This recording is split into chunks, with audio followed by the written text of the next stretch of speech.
তক্তাগুলোর এত ওজন নয়, কিন্তু এই কাঠের তক্তার মধ্যে যে বাণীগুলো লেখা হয়েছে, বাণীগুলো কার? এটা আমার বাণী, আমার কথা। এই জিনিসটা বোঝানোর জন্য আমি এটার ওজনকে ভারী করে দিয়েছি। এবার জিব্রাইলের সহকারী ফেরেশতা লাগবে না, জিব্রাইলের সহযোগিতা লাগবে না। তোমার গায়ে আমি যেই জোর দিয়েছি, টান দিয়ে দেখো সবগুলারে কাঁধে তুলে নিতে পারবা।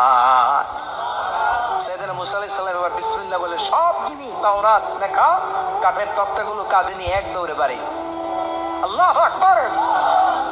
যেই পাহাড়ের উপর এই তক্তা গোলাটার ঘটনা ঘটেছে, পাহাড়টার নাম, এজন্য আল্লাহ বললেন ওয়াত-তিনি ওয়াজ-যাইতুনি ওয়া তুরি সিনিন ওয়া হাযাল বালাদিল আমিন। তিন আর জাইতুনের কসম, তুর পাহাড়ের কসম। আবার তুর পাহাড়ের মধ্যে নূরের তাজাল্লি দিয়েছে কে?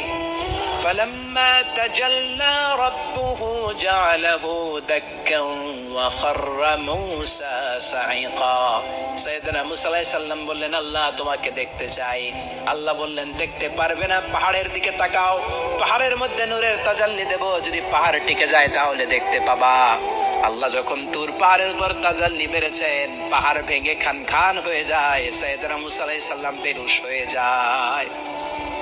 এই বেহুশ হওয়ার ঘটনা আর পাহাড় ঝুলে ছাই হওয়ার ঘটনা যেখানে ঘটেছে, ওই পাহাড়টার নাম জোরে বলেন। ওই তুর পাহাড়ের কসম কেটেছে কে?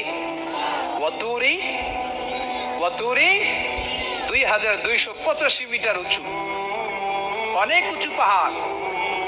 আবার ইয়াজুজ মাজুজ যখন পৃথিবীতে আক্রমণ করবে, ইন্না ইয়াজুজ ওয়া মাজুজ মুফসিদুনা ফিল আরদ।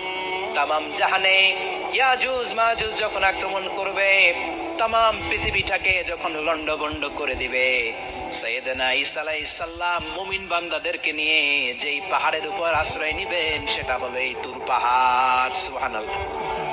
ঈসা আলাইহিস সালাম মুমিনদেরকে নিয়ে এক পাহাড়ে চলে যাবেন। এই ইয়াজুজ মাজুজের অত্যাচার থেকে বাঁচার জন্য এদেরকে ইংরেজিতে বলে Gog Magog. If you search in Google by writing Gog and Magog, আপনি পেয়ে যাবেন ইয়াজুজ মাজুজের কাহিনী। হাত্তা ইযা ফুতিহাত ইয়াজুজ ওয়া মাজুজ ওয়া হুম মিন কুল্লি হাদাবিন ইয়ানসিলুন। লক্ষ লক্ষ ইয়াজুজ মাজুজের বাহিনী আসবে। এই ইয়াজুজ মাজুজের বাহিনীর অত্যাচার, অবিচার, অনাচার, জুলুম থেকে, মারামারি থেকে